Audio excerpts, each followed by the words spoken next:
mengejutkan kembali datang dari Tengku Dewi, mantan istri aktor Andrew Andika.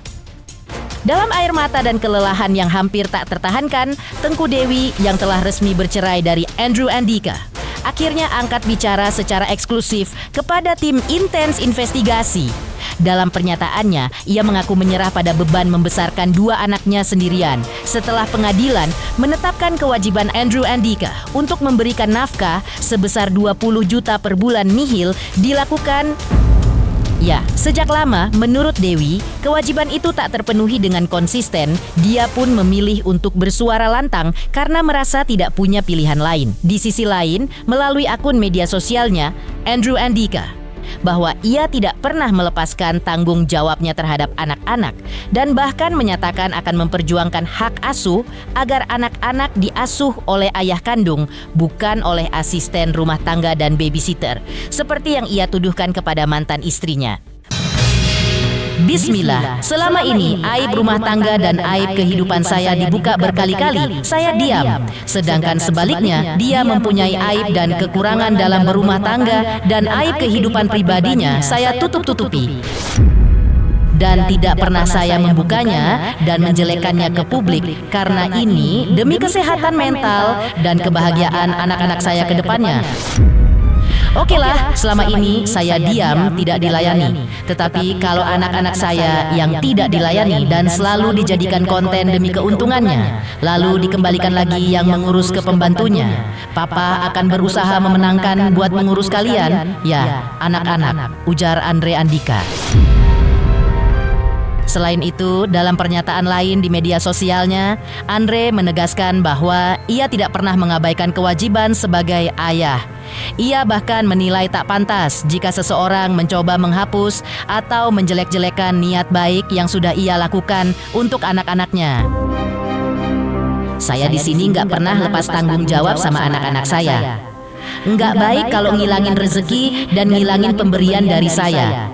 Saya nggak minta harta gono gini sepeser pun, semua untuk anak-anak saya. Intinya, jangan suka selalu menjelekkan dan ngilangin pemberian dari orang lain. Sabar ya nak, Papa berusaha sekuat mungkin untuk ambil hak asuh kalian.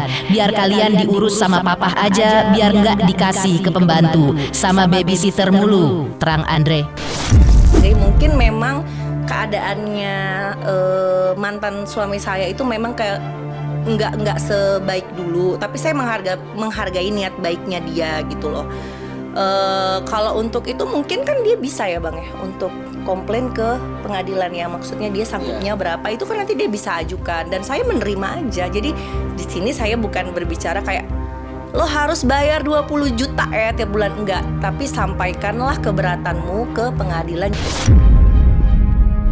Nggak ada yang tahu gitu loh, kita tuh memang berusaha tegar karena kalau kita lemah anak-anak kita gimana gitu. Kalau kita nggak berusaha untuk bisa survive, anak-anak cuma punya kita loh. Kalau kita nggak benar-benar kuat, kita nggak benar-benar fight, ya mereka cuma punya kita. Dan mental kita tuh nomor 1 harus dijaga banget gitu loh. Mereka bisa rasain kalau mamanya tuh ada masalah, ada sedih. Jadi maksud aku di sini nggak ada lah yang drama-drama pansos apa gitu, nggak. Cuma jadi ibu tuh udah berat banget. Yang kalian lihat mungkin pasangan yang udah nggak bersama, mereka taunya cuma ajak anak-anak jalan, udah gitu. Mereka tahu nggak di saat anak sakit, di saat anak lagi masa pertumbuhan kayak anak aku umur 1 tahun rewel, malam gak bisa tidur karena maunya digendong. Terus pagi-pagi mamanya harus kerja. Ini kan saya sudah bilang bahwa sekarang kita dalam rangka untuk memikirkan langkah-langkahnya, kan begitu ya. Dan kita sudah sampai pada satu keputusan langkah apa yang kita akan ambil. Sekarang lagi dalam proses, kita harapkan minggu depan paling lama ini sudah berjalan.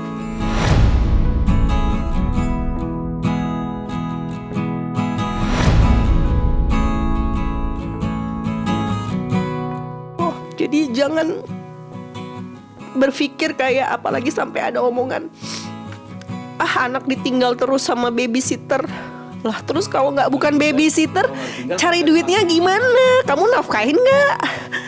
Jadi tolong jangan, kalau memang kamu nggak mampu atau apa, jangan manipulatif atau jangan menjatuhkan mental mantan pasanganmu, karena dia berjuang banget untuk menghidupi darah dagingmu juga. Yang aku sampein sih simple aja sih sebenarnya. Dia sama pasangan barunya ya.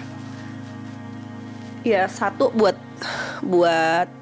dia ya, maksudnya aku di sini nggak ada niat untuk menjelek-jelekan, tapi selama kamu di jalur yang tepat, kamu bertanggung jawab, kamu menunjukkan porsi kamu sebagai ayah, nggak akan ada hal-hal begini gitu. Semuanya pasti aku akan appreciate banget gitu loh. Buat pasangannya juga harusnya kamu seorang ibu, kamu malah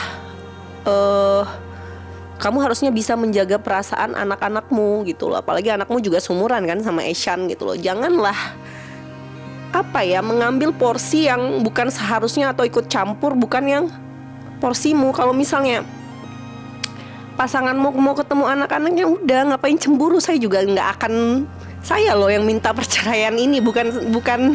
Jadi nggak usah takut, nggak usah insecure gitu. Maksudnya kita di sini berusaha untuk jadi co-parenting yang baik kok. Jangan ada lah pemikiran-pemikiran negatif yang bakalan gimana-gimana. Fokus aja buat pertumbuhan anak-anak. Dan yang saya minta simple sebenarnya, kayak jaga sikap kenapa kemana-mana. Akhirnya kalian lihat sendiri, jadi saya yang akan bawa kemana-mana.